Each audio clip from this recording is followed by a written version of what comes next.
नमस्कार. श्री स्वामी समर्थ सर्वांना. 29 जून 2026 वार आहे सोमवार. तर या दिवशी आहे वटपौर्णिमा.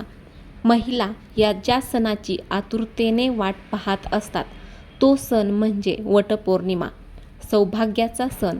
हिंदू धर्मात हा सण अत्यंत महत्त्वाचा मानला जातो. पंचांगानुसार ज्येष्ठ महिन्याच्या पौर्णिमेला हा सण साजरा केला जातो. या दिवशी स्त्रिया आपल्या पतीच्या दीर्घायुष्य आणि उत्तम आरोग्य आणि सुखी वैवाहिक जीवनासाठी वटवृक्षाची पूजा करतात. या दिवशी उपवास देखील करतात. हा दिवस म्हणजे महिलांसाठी साज शृंगार करण्याचा दिवस.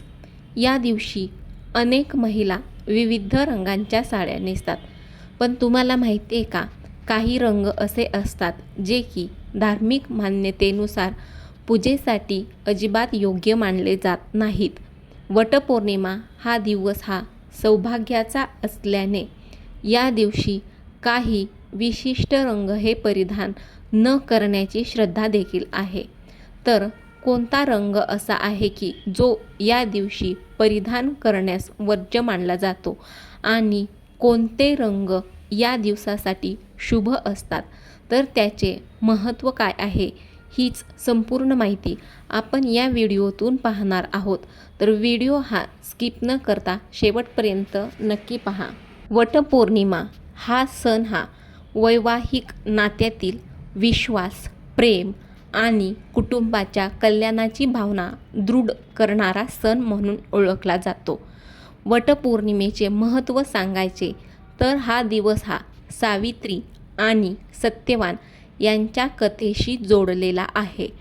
पती सत्यवानांचे प्राण हे यमराज घेऊन जात असताना सावित्रीने आपल्या बुद्धिमत्ता, निष्ठा आणि पतिव्रतेच्या सामर्थ्याने यमराजांकडून पतीचे प्राण परत मिळवले. त्यामुळे सावित्री ही आदर्श पतिव्रतेचे प्रतीक मानली जाते.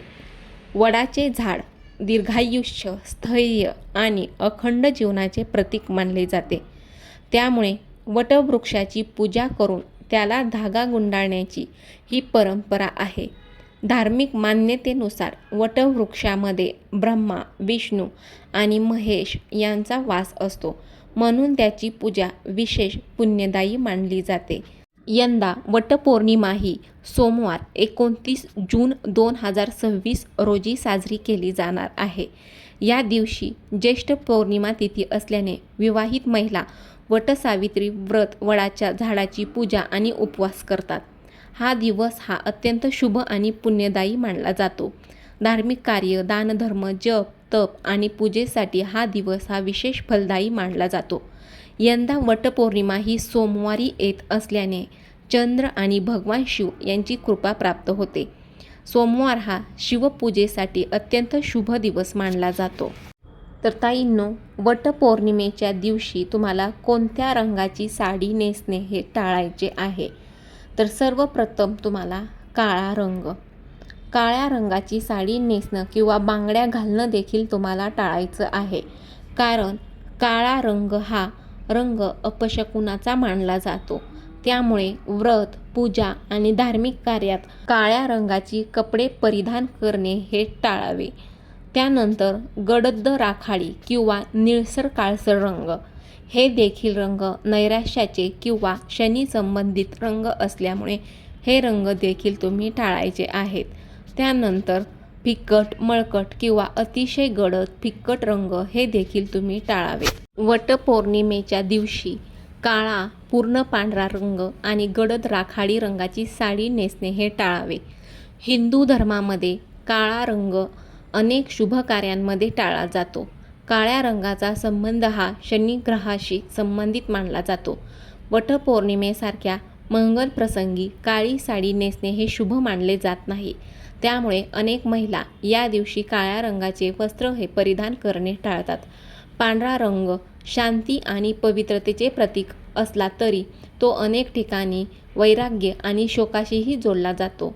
त्यामुळे वटपौर्णिमेच्या दिवशी पूर्ण पांढऱ्या रंगाची साडी नेसण्याऐवजी रंगीत किंवा पारंपरिक साडीला प्राधान्य दिले जाते.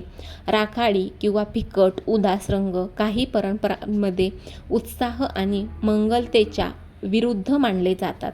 त्यामुळे वटपौर्णिमेच्या दिवशी तेजस्वी आणि सकारात्मकता दर्शवणारे रंग हे अधिक शुभ मानले जातात.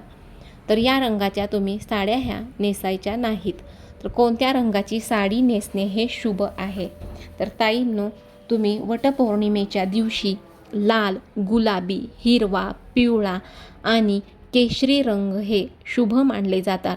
तर या रंगाच्या तुम्ही साड्या नेसल्या तरी देखील चालेल, कारण हे रंग हे सौभाग्य, समृद्धी, आनंद आणि सकारात्मक ऊर्जेचे प्रतीक मानले जातात. विशेषतः हिरवी आणि लाल साडी परिधान करण्याची परंपरा ही अनेक भागांमध्ये आढळते. यंदा वटपौर्णिमेला तुम्ही या रंगाची साडी नेसा. तर वटपौर्णिमा या सणादिवशी महिलांनी हिरवी साडी ही नेसायची आहे, कारण हा रंग हा अत्यंत शुभ रंग मानला जातो आणि हिरव्या रंगाला विशेष महत्त्व देखील आहे. तर हिरवा रंग हा अखंड सौभाग्याचे प्रतीक आहे. हिंदू संस्कृतीमध्ये हिरवा रंग हा सौभाग्य, समृद्धी आणि आनंदाचे प्रतीक मानला जातो. लग्न झालेल्या स्त्रियांसाठी हिरव्या रंगाच्या बांगड्या आणि हिरवी साडी हे त्यांच्या सुवासिनी असण्याचे आणि अखंड सौभाग्याचे लक्षण मानले जाते. वटपौर्णिमा हा सण ज्येष्ठ महिन्यात उन्हाळा संपून पावसाळा सुरू होताना येतो. या काळात निसर्ग नवीन रूप घेतो, झाडांना नवीन पालवी देखील फुटते आणि सर्वत्र हिरवळ पसरू लागते. हिरवा रंग हा सकारात्मक ऊर्जा आणि पावित्र्य. पूजेच्या वेळी हिरवे वस्त्र परिधान केल्याने मन शांत राहते आणि पूजेमधील धार्मिक विधींमध्ये एकाग्रता वाढते. वटवृक्ष हा नेहमी हिरवा आणि दीर्घायुषी असतो. त्यामुळे निसर्गाच्या या हिरव्या ऊर्जेशी जोडले जाण्यासाठी आणि पतीला वडासारखेच दीर्घायुष्य लाभावे यासाठी हिरवी साडी ही नेसली जाते. हिरवा रंग हा नवनिर्मिती आणि सुजलाम सुफलाम समृद्धी दर्शवतो. जशी वडाची झाडे ही वर्षानुवर्षे विस्तारत राहतात, तशीच आपल्या कुटुंबाची, वंशाची आणि संसाराची भरभराट व्हावी या भावनेने महिला हिरवा शृंगार करतात. थोडक्यात सांगायचे तर हिरवी साडी नेसणे म्हणजे केवळ एक परंपरा नसून ते पतीच्या दीर्घायुष्यासाठी, कुटुंबाच्या समृद्धीसाठी आणि निसर्गाप्रती कृतज्ञता व्यक्त करण्याचे एक सुंदर माध्यम आहे. तर ताईंनो, अशा पद्धतीने तुम्हाला यंदा हिरव्या ह्या शुभ रंगाची साडी ही नेसायची आहे आणि चुकून देखील ह्या 3 रंगाच्या साडी ह्या नेसायच्या नाहीत. तर व्हिडिओमधील माहिती ही तुम्हाला माहितीपूर्ण वाटली असेल तर माझ्या या छोट्याशा यूट्यूब चॅनलला नक्की सबस्क्राईब करायला विसरू नका.